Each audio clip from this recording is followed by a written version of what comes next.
Emily Elizabeth, and I'm the host of the What Fulfills You podcast, a show for and about individuals always seeking to be their best selves. On this show, we talk all about building the mindset, finding the right careers, creating meaningful relationships, and so much more. Welcome to the What Fulfills You podcast. Hello everyone. Welcome back to another episode of the What Fulfills You podcast. My name is Emily Elizabeth. I'm your host. And for today's solo episode, I'm going to be diving into one of your favorite topics, which is around morning routines and specifically how to wake up earlier and set your day up for success. Morning routines is something that I really love to hear from other people, but something I've learned over the years is that, of course, not everyone is going to have the same routines. Some people are more structured. Some people need a little bit of more space for creative flow. And I noticed that I tend to have a mix of both. And I love when I also hear other people share a more simple morning routine or 2 to 3 things that they do consistently every day, but everything else is maybe more up for grabs. And so the first thing I'll dive into is my morning routine. For me, I typically wake up somewhere between 6 and 6:30. It just really depends on the day. I would say that later in the week, like a Thursday or Friday, I do tend to wake up a little bit later, so closer to 7 a.m. or sometimes even 7:30 if I really need to catch up on sleep and I know how important sleep is for my energy. So I would say that's one thing that I don't quite hear often is a little bit of variation in the wake up time and allowing for space in different parts of the week to have a different wake up time. But I would say Monday through Wednesday is always 6:30. After that, I'm pretty much just getting ready for workout. So I'll talk on this a little bit later, but I do variations in my workout, and that really helps with some of my wake up times and how I set up my day. But for me, that'll range from tennis, Pilates, Soul Cycle, going to the gym in my apartment building, or simply a nice long morning walk. After that, I guess I'll just add the workout is usually somewhere between 7 to 9, give or take, really depends on the day. Afterwards, I'll come back. I will make myself coffee, eat breakfast, read, of course, shower, get ready, do that whole stuff. And depending on what my day looks like, I will hop on the computer and start my workflow roughly around 10:30 or 11 a.m. And of course, this is a routine of someone that has the ability to kind of choose when I want to start work. But if you are listening where you're a freelancer, or maybe you are starting out as an entrepreneur, or you have a later start in your workday, like I do know some people that don't have to be at work until 10 a.m. And so if that were the case for me, I would certainly put my workouts and my morning, routine pretty early on, so that if I'm finishing towards the end of the day, I don't have to worry about fitting that into my schedule. So what I find is a lot of people struggle with waking up early. And I mean, I'm not going to say like it's easy for me to wake up early either, but I do know that there are certain things or habits I've implemented that help make waking up early a bit more exciting. And it's kind of interesting because it's random in a way, but it also logically makes sense. But the one thing that I do that really, really helps me is I make the next day exciting and something to look forward to. You know how like when you're making plans with friends, or like you have something coming up in a few weeks, like you're excited for that thing? I try to find ways to create that energy for the next morning. So for me, that comes into play with workouts. I love changing up my workout routine because I can't just go to Pilates and 3 times a week, like Monday, Tuesday, Wednesday, right? Because then I would just be a little bit bored, and it's also kind of predictable. So what I like to do is I'll usually schedule, again, that's a big key thing too, is I schedule things ahead of time, not just the night before or the day before. So if I know that my goal is to be in the gym or in a workout by 7 a.m., I'll usually pick things that require consequences, or rather have consequences if I miss the workout. So going to tennis at 7 a.m., not making it would be bad. If I'm playing with a friend or playing with a hitting partner and I don't show up, it definitely is not a good look on me, right? It adds pressure. Or if I booked a class through ClassPass, whether that's Soul Cycle or Solid Core, those are the two places I love to go in New York. If I missed it, I'm going to be charged a no-show fee, right? So those are the type of things that I tend to book, like Monday, Tuesday, Wednesday. I try to have a pretty similar routine in terms of which days I go to what workout, but at least it's not just going to the gym and being a little bit more plain with my schedule. Again, that could probably work for some of you. If that's a preference, please, of course, go ahead and do that. But if you notice that you also need variety in your schedule, then I highly recommend trying this out where you schedule different workouts. And of course, something else that helps with waking up early is making sure that my workouts start at an early time. So knowing that I have to be in Soul Cycle at 7 a.m. makes me go, all right, going to bed, knowing that I really have to be out the door by 6:45. I mean, luckily in New York, I live close to a Soul Cycle, so it's not far of a walk, but I know the latest I need to be out the door by, right? So then from there, I can work backwards. Something else that also really helps, and this is definitely a girl thing, I feel like, but I do know a lot of structured people tend to do this as well when it comes to making less decisions or reducing friction in the morning. But if you put your workout clothes, whether it's on your dresser or just somewhere where it's easy to grab, that way you don't have to go scrambling in the morning for your socks or your workout leggings or whatever you want to wear. It's just already ready. And so for me, those are some of the three things that make it exciting. Other elements that help is going to bed early, right? Living in New York, I think it's very easy to kind of stay up late sometimes, especially if I'm gonna go to dinner with friends or try to squeeze a girl catch up in. But that's why I'm really mindful of only doing those things like Wednesday night and onwards, because I have given myself leeway to wake up a little bit later towards the end of the week, right? So if I'm going to try to wake up by 6 or 6:30 in the morning, I'm usually in bed by 10:30 or 11 p.m. the latest, if I'm waking up 6:30, right? But either way, I do try to be in bed by 11 in general, unless I'm, for whatever reason, like staying out later for a special occasion. But most of the time, I think my circadian rhythm is just better going to bed at 11 and then waking up somewhere between 6 to 7. Other things that help with that though too, I remember I implemented this back in college, but I don't eat dinner after 8:30 p.m. Of course, that will be different if I'm going out with friends and eating at a restaurant. Most of the time in New York, we are going to dinner, I don't know, I'd say during the week, it's still usually actually 7:30 p.m. or maybe 8, but like Thursdays and Fridays, we'll definitely go to dinner closer to 8:30. And for me, I think this is just talked about a lot in science and diets and digestion too, but it's a lot easier to go to bed when you feel rested and not heavy. And if you're eating too close to bedtime, that can certainly affect your sleep. It's also a nice bonus if any of you guys are in relationships or if you're dating and you are being mindful in the process.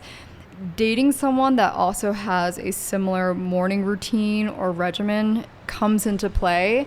I can certainly speak from experience being in a relationship right now that has that, and also experiencing in the past where someone, or actually most people rather, didn't have a similar morning regimen. And I think in the long run, it affects lifestyle compatibility, which I talk about often from the card game and on the show, how I find lifestyle compatibility to be personally probably the top importance, just because that plays into your interests and your preferences and how you live life. And I think a basic example is if you eat on the healthier spectrum and you're dating someone that doesn't quite care to eat that healthy, there's going to be some friction in maybe what you like to eat at home, right? Or maybe the types of restaurants you go out to. And so that's part of lifestyle, if you think about it. And I think also other elements that go into lifestyle compatibility are values and principles that you make decisions by. And I think because I value, having an intentional and purposeful daily life, that is also why I like to wake up on the relatively early side and just get my day going, whereas someone that is more okay with sleeping in and kind of dilly-dallying, I think in the long run, we would misalign on so many things. So something to keep in mind if you are currently dating and you know that you are making this shift into waking up earlier or just being more disciplined with whatever morning format you have, that will come into play when it comes to relationships and dating.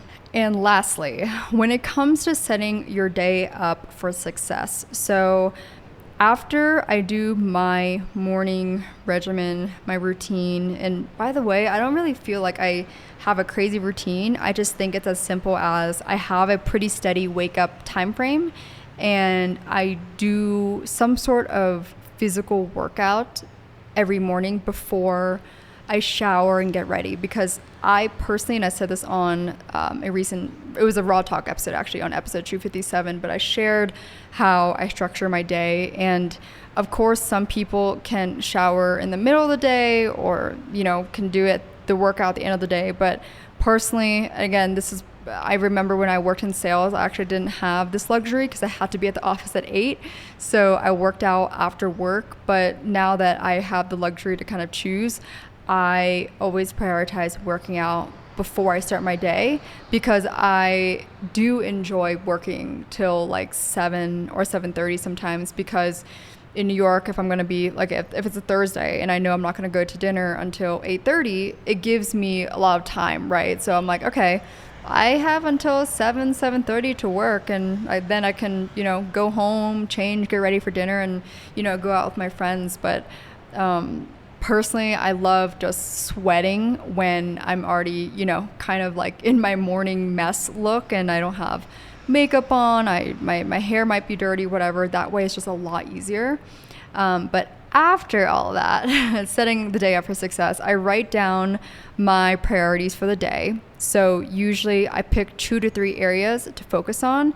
And I also pick it from a specific area. So whether you're at work or maybe you're still a student, really consider maybe instead of doing multiple things in the same day, delegate certain days to do certain things. So personal example for me, that would either be, okay, this day I'm going to be focused on client work for Lost Hatton, which is my social media agency, or maybe that day I'm focused on podcast and personal content, right, as a blogger and content creator. So I'm not often doing both in the same day, unless sometimes it'll be a weekend where I'm kind of free-flowing and I do a little bit of both. That's different, but usually on a weekly basis, there are dedicated days where I'm recording podcasts and dedicated days that also, I'll take on interviews, and those will be very specific and intentional. And then other days will be more dedicated for client work. Something else that I've done in the recent year that has been so helpful, and as someone that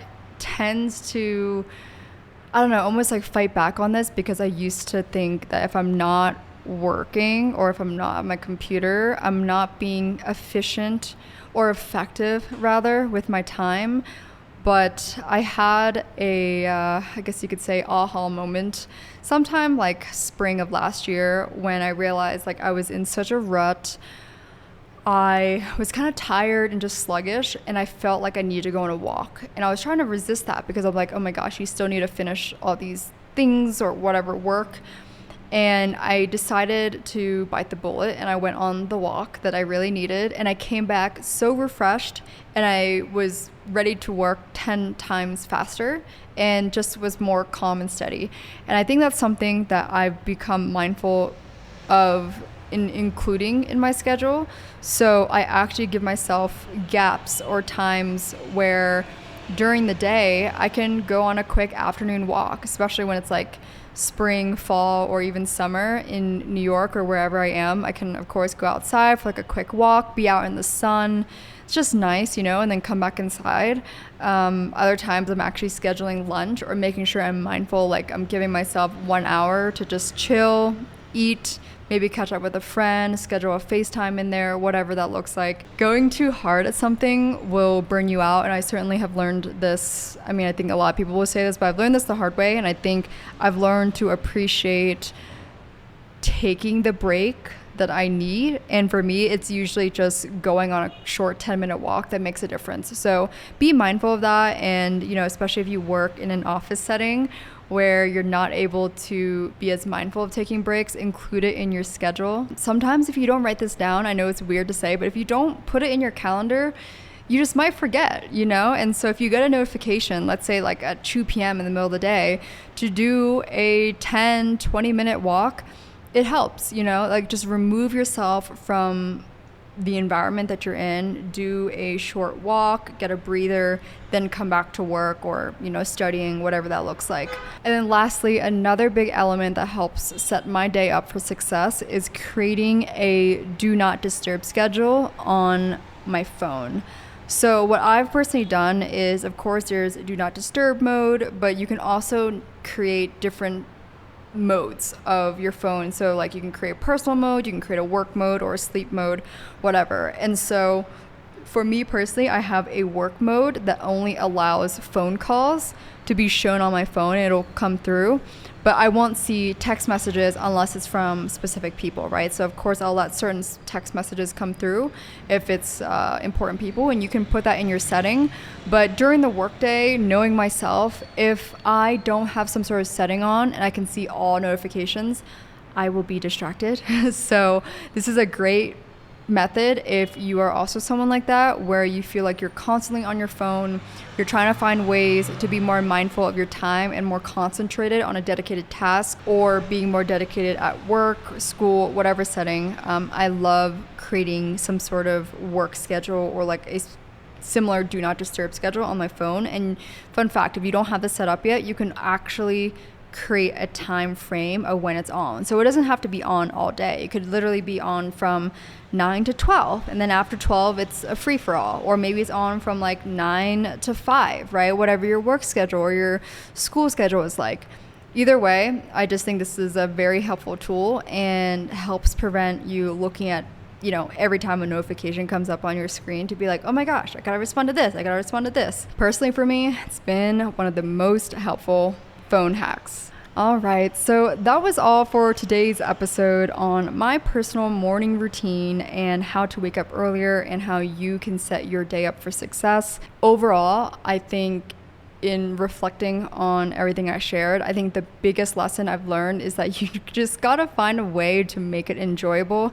I think most times when we have something to look forward to when we wake up, we're more willing to do it, right? So I think you have to kind of go back to the root of it all, is if you're not enjoying certain elements of your day-to-day life, how can you fix that? How can you shift that into being more enjoyable?